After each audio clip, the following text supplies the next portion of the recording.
ತುಮಕೂರು ಲೋಕಸಭಾ ಕ್ಷೇತ್ರಕ್ಕೆ ಸಂಬಂಧಪಟ್ಟಂತೆ ಮುಂದೆ ಅಭ್ಯರ್ಥಿ ಯಾರು ಅಂದ್ರೆ ಜೆಡಿಎಸ್ ಗೆ ಬಿಟ್ಕೊಟ್ಬಿಡ್ತಾರಾ? ಯಾಕಂದ್ರೆ ಸಿಟ್ಟಿಂಗ್ ಇರುವಂತ ಮುದ್ದನ್ಮೇಗೌಡರು ಇವತ್ತು ಹತ್ರದ ಮಾತುಕತೆ ಏನೂ ಆಗೇ ಇಲ್ಲ ಅನ್ನುವಂತ ರೀತಿಯಲ್ಲೂ ಕೂಡ ಹೇಳ್ತಾರೆ. ಬಟ್ ಜೆಡಿಎಸ್ ಪ್ರಯತ್ನ ಮಾಡ್ತಾ ಇದೆ ಅನ್ನೋದು ಸುಳ್ಳಲ್ಲ. ಇನ್ಫ್ಯಾಕ್ಟ್ ನಮ್ಮ ಪ್ರತಿನಿಧಿ ಜೊತೆಗೆ ಅವರು ಮಾತನಾಡಿದ್ದಾರೆ ಕೂಡ. ಅವ್ರು ಏನ್ ಹೇಳಿದ್ದಾರೆ ಅನ್ನೋದನ್ನ ಕೇಳಿಸ್ಕೊಂಬೋಣ ಬನ್ನಿ.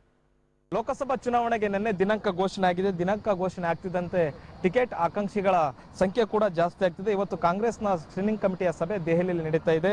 ನಮ್ಮ ಜೊತೆ ಹಾಲಿ ಸಂಸದರಾದಂಥ ಮುದ್ದ ಹನುಮೇಗೌಡರು ಇದ್ದಾರೆ. ಸರ್, ಒಂದು ಚರ್ಚೆ ಸಾಗ್ತಾ ಇದೆ. ತುಮಕೂರು ಕ್ಷೇತ್ರ ನೀವು ಸ್ಪರ್ಧಿಸ್ತಾ ಹಾಲಿ ಇದ್ದೀರಿ. ಈ ಕ್ಷೇತ್ರಕ್ಕೆ JDS ಅಭ್ಯರ್ಥಿಗಳನ್ನು ಹಾಕಬೇಕು ಅನ್ನುವಂಥ ನಿಟ್ಟಿನಲ್ಲಿ ಚರ್ಚೆ ನಡೀತಿದೆ ಅನ್ನುವಂಥದ್ದು ಗೊತ್ತಿಲ್ಲ. ಯಾವ ಎಲ್ಲಿ ಚರ್ಚೆ ನಡೆದಿದೆ ಏನು ಹೇಗೆ ಅಂತ ಗೊತ್ತಿಲ್ಲ ನನಗೆ. ನೀವು ಹೇಳ್ತಾ ಇರೋದಷ್ಟೇನೆ. ನಾನು MP ಇದ್ದೀನಿ. ಹಾಗಾಗಿ ಇವತ್ತು ನಿನ್ನೆ ಘೋಷಣೆ ಆಗಿರೋದ್ರಿಂದ ನಮ್ಮ ಕೆಲವು ಪ್ರೋಸೆಸ್ ನಾವು ನೋ ಅಬ್ಜೆಕ್ಷನ್ಸು ಅದೆಲ್ಲ ತಗೋಬೇಕು. ಅರಿಯರ್ಸ್ ಏನಿದ್ರೆ ಅದನ್ನ ಕ್ಲಿಯರ್ ಮಾಡಬೇಕು. ಆ ಉದ್ದೇಶಕ್ಕೋಸ್ಕರ ಬಂದಿದ್ದೀನಿ ಅಷ್ಟೇ ಇವತ್ತು. ನಾನು ಸ್ಕ್ರೀನಿಂಗ್ ಕಮಿಟಿ ಇದೆ ಅಥವಾ ಇನ್ನೊಂದು ವಗೇರೆ ಅದಕ್ಕೆ ಯಾವುದೂ ಸಂದರ್ಭ ಇಲ್ಲ. ನಾನು ಈಗ ಕರ್ನಾಟಕ ಭವನ್ ಯಾವ್ದಾನ ಅರಿಯರ್ಸ್ ಇದ್ರೆ ಅದನ್ನ ಪೇ ಮಾಡಬೇಕು. ಮತ್ತೆ ನಮ್ದು NDMCಗೆ ಯಾವ್ದಾರು ಕೊಡಬೇಕಾಗಿದ್ರೆ ಅದು ಕೊಡಬೇಕು. ಅದನ್ನೆಲ್ಲ ಕ್ಲಿಯರ್ ಮಾಡಬೇಕು ಅನ್ನೋ ದೃಷ್ಟಿಯಿಂದ ಬಂದಿದ್ದೀನಿ ಅಷ್ಟೇ. ಬಂದು ಹೊರಟೋಗ್ಬೇಕು ಅಂತ ಬಂದಿದ್ದೀನಿ ಅಷ್ಟೇ. That's all. ಮತ್ತೆ ಅದೇ ತುಮಕೂರು ಕ್ಷೇತ್ರಕ್ಕೆ ದೇವೇಗೌಡರು ಸ್ಪರ್ಧೆ ಮಾಡ್ತಾರೆ. JDS ನಿಂದ ಆಕಾಂಕ್ಷಿಗಳು ಅವರಿದ್ದಾರೆ, ಅವರೇ ಬಂದ ಸ್ಪರ್ಧೆ ಮಾಡ್ತಾರೆ. ಒಂದ್ ವೇಳೆ ಅವ್ರು ಸ್ಪರ್ಧೆ ಮಾಡಿದ್ರೆ ಸ್ಪರ್ಧೆ ಮಾಡೋದ್ರೆ it's only hypothetical situation. I cannot as a member of parliament from Tumakuru. It is very difficult for me to answer such hypothetical questions.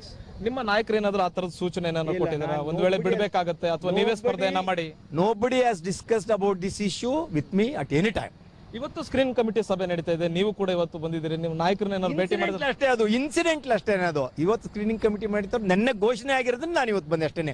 ಯಾಕೆಂದ್ರೆ ನಾನು ಅದನ್ನ ಅರ್ಜಿ ಹಾಕ್ಬೇಕಾದ್ರೆ ಇವೆಲ್ಲ ನೋ ಡ್ಯೂಸ್ ಸರ್ಟಿಫಿಕೇಟ್ ಕೊಡ್ಬೇಕು. ನಾವು ಯಾವ್ದು ನಮ್ದು ಬಾಕಿ ಇಲ್ಲ ಅಂತ ಆ ನೋ ಡ್ಯೂಸ್ ಸರ್ಟಿಫಿಕೇಟ್ ತಗೊಳ್ಕೋಸ್ಕರ ಕೆಲವು ಅರಿಯರ್ಸ್ಗಳೆಲ್ಲ ಇರ್ತಾವಲ್ಲ, ಅದನ್ನ ಕ್ಲಿಯರ್ ಮಾಡ್ಕೊಂಡು ಹೋಗೋಣ ಅಂತ ಬಂದೆ ಅಷ್ಟೇ. ಒಂದ್ ವೇಳೆ JDS ಅಲ್ಲಿಂದ ಸ್ಪರ್ಧೆ ಮಾಡಿದ್ದೆ ಆದಲ್ಲಿ ನಿಮ್ಮ ನಿರ್ಧಾರ ಏನಿರುತ್ತೆ? ಅಲ್ಲ, ನಾನು ಹೇಳೋದು ಅದು ಆಗಿದ್ದಲ್ಲಿ that is once again it is hypothetical question. Very difficult to answer such questions. I cannot presume things and answer. Thank you. ಇದು ಸಂಸದರಂತ ಮುದ್ದ ಹನುಮೇಗೌಡರವರ ಮಾತು. ಕ್ಯಾಮ್ರಾ ಪರ್ಸನ್ ಅಜಯ್ ಜೊತೆಗೆ ಹರೀಶ್ ಕಂಜಳಗೋಡು, TV9 ನವದೆಹಲಿ.